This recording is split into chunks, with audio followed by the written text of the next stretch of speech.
من كام يوم كده خبر تصدر وسائل الإعلام إن حيوان الوشق المصري هجم على مجموعة من جنود الجيش اللي ما يتسموش على الحدود المصرية وعمل لهم شوية إصابات كده، وتصدرت شوية عناوين في الأخبار وعلى السوشيال ميديا بخصوص الموضوع، زي البطل المصري الوشق بيقتحم الحدود، الوشق محارب الظلام بيرعب اللي ما يتسموش، وغيرها من العناوين.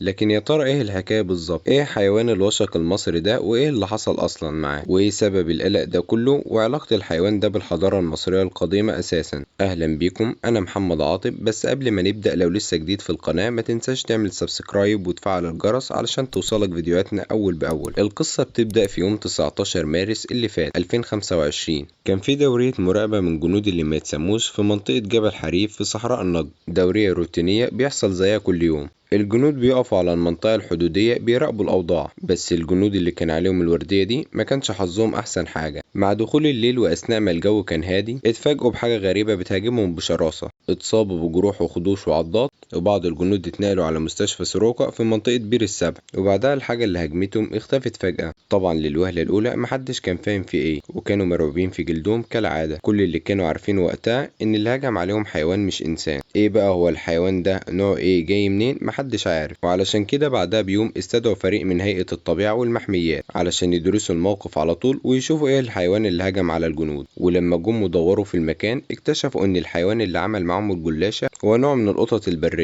اللي بتعيش في مصر، وتحديدا في شبه جزيرة سيناء، الكركل او عناق الارض، واللي مجازا بيتسمى بالوشق. ناس كتير قبل الوقعة دي ما كانوش اصلا يسمعوا عن حيوان اسمه الوشق. الوشق في حالتنا هنا مجازا او الكركل اللي هجم على البعدة هو فرد من عائلة السنوريات اللي بتضم الاسود والنمور والقطط المستأنسة وغيرهم كمان. وهنا احنا بنقول مجازا من باب الدقة. الحيوان اللي عمل معاهم الجلاشة ما اسموش الوشق، والحقيقة في خلط بينه وبين حيوان تاني بيحمل نفس الاسم لانهم شبه بعض، او اللينكس. هو عضو من عائلة السنوريات برضو لكن حجمه اصغر، واصلا مش بيعيش في قارة افريقيا، وده شكله اللي في الصورة اللي قدامكم. اما بقى بطل القصة بتاعتنا فهو الكركر، وده اللي بعض الناس بيسموه وشق الصحراء علشان بيشوفوه في الصحراء، لكن مع ذلك يلا خلينا نسميه وشق علشان ما تلخبطكمش. المهم تبقوا عارفين ان مش هو ده الوشق تحديدا. الوشق هو حيوان بيشبه النمر بس صغير شوية، والفرق بتاعه قصير، ودنه طويلة، وعنده خصلات شعر غريبة على ودانه، طولها بيوصل في بعض الأحيان ل5 سنتي. وشه موجود فيه خطوط وعلامات سوداء مميزة تحيط بالعين والأنف، وأقدامه اللي ورا أطول من اللي قدام، وبيمشي بطريقة بتشبه طريقة مشية الفأر. هو حيوان حجمه متوسط، ولا هو كبير قوي ولا صغير قوي. طوله من الراس لحد الديل بيتراوح ما بين متر لمتر ونص تقريبا، ووزنه في المتوسط بيكون 20 كيلو. الملفت بقى انه بالرغم من حجمه المتوسط ده الا انه شرس جدا وعنده شجاعة غير عادية. بيقدر يصطاد حيوانات اكبر منه في الحجم 3 مرات، وعادي جدا تلاقيه بيهاجم الغزلان والظباء، لكنه في العادة بيهاجم الاغنام والثعالب والارانب البرية وغيرهم. واللي بيساعده على كده جسمه المرن والمخالب القوية والاسنان الحادة جدا بتاعته، بجانب سرعته الرهيبة اللي بتتعدى 80 كيلومتر في الساعة، واللي بتعتبر سرعة خارقة خصوصا لحيوان في حجمه. ومن اغرب الحاجات اللي الحيوان ده بيقدر يعملها هو انه بيقدر يصطاد الطيور وهو في الهواء. جسمه المرن بيخليه يقدر يقفز في الهواء لارتفاع 3 متر، وتم رصده قبل كده وهو بيصطاد 10 طيور في مرة واحدة. زي ما قلنا الحيوان ده بيعيش في المناطق الصحراوية، وكان موجود في صحاري مصر من آلاف السنين، وعلشان كده المصريين القدماء أعجبوا بشكله وصفاته وشجاعته وطريقته كمان في الصيد، لدرجة إنهم بدأوا يقدسوه.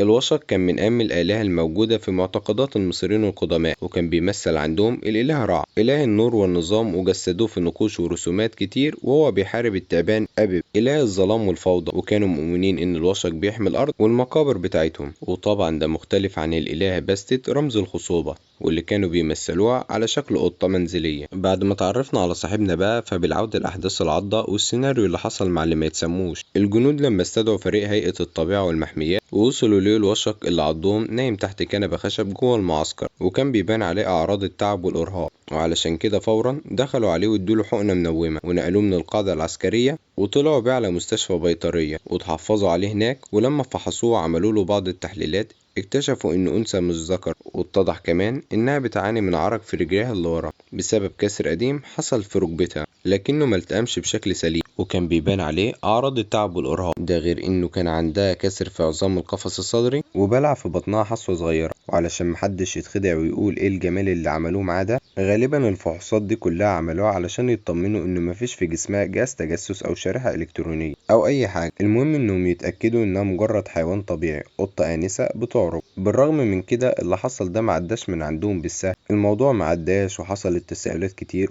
وكلهم كانوا مرتبين من كذا حاجة. اولا الوشق معروف انه بيستخبى ومش بيظهر ومش بيحتك اصلا بالبشر، ايه اللي يخليها تقرب من جنود المعسكر؟ مسألة مش مفهومة وعلى علامات استفهام كتير، خصوصا انهم شكوا في الاول انه ممكن يكون اللي عمل كده مصاب بمرض مخليه مش متزن، لكن التحاليل اللي عملوها وضحت انها مش مصابة بحاجة. والاهم انه لو الحيوان ده فعلا جاي من مصر من ناحية سينا، فازاي الحيوان ده دخل عندهم وهم عاملين سياجات عالية جدا على الحدود؟ الحدود بين مصر والأراضي الفلسطينية اللي بيحتلها اللي ما يتسموش طولها حوالي 245 كيلومتر. المسافة دي كلها مقفولة بالسياج وأسوار حديدية وأسلاك شائكة، وموجود منظومة كاملة من الكاميرات والرادارات وأجهزة كشف الحركة والمجسات. مصروف على المنظومة دي أكتر من 450 مليون دولار، وعلشان كده المفروض إن صعب حاجة تعدي من السياج ده. لكن بالرغم من كده القطة صاحبتنا دي عدت عادي، وفي كلام إن عضته من مناطق حساسة كمان. وفي أخبار بتقول إن المتحدث الرسمي باسم الجيش طلع واتكلم عن الموضوع ده، إن اللي حصل ده حاجة غير اعتيادية، وإنهم فتحوا تحقيق في الموضوع علشان يعرفوا إزاي الحيوان ده قدر يعبر الحدود ويتخطى السياج الحديدي، وده بالرغم من الإجراءات الأمنية والاحتياطات المشددة اللي هم عاملينها. وفعلا بدأوا يراجعوا الكاميرات وأجهزة الرؤية الليلية علشان يتبعوا مصادر الحيوان ويشوفوا دخل منين، لحد ما شافوا التسجيل ومعرفوش هو عدى ازاي من السياج، لكن هو فعلا جاي من ناحية سينا. وبرضه ما عندهمش تفسير ليه هجم على الجنود بالشكل الشرس ده. وهيئة الطبيعة والمنتزهات عندهم نزلت بيان بتحذر فيه المستوطنين من انهم ما يقربوش من الحيوانات البرية الفترة دي وما يحاولوش يأكلوه، ولو حد شاف حيوان بري غريب قريب منه يتصل بالطارق فورا. بس كده خلصنا، ما تنسوش تعملوا لايك علشان نعرف كم واحد شاهد الفيديو للآخر، وما تنسوش تكتبوا لنا في التعليقات حابين الحلقة الجاية تكون عن ايه.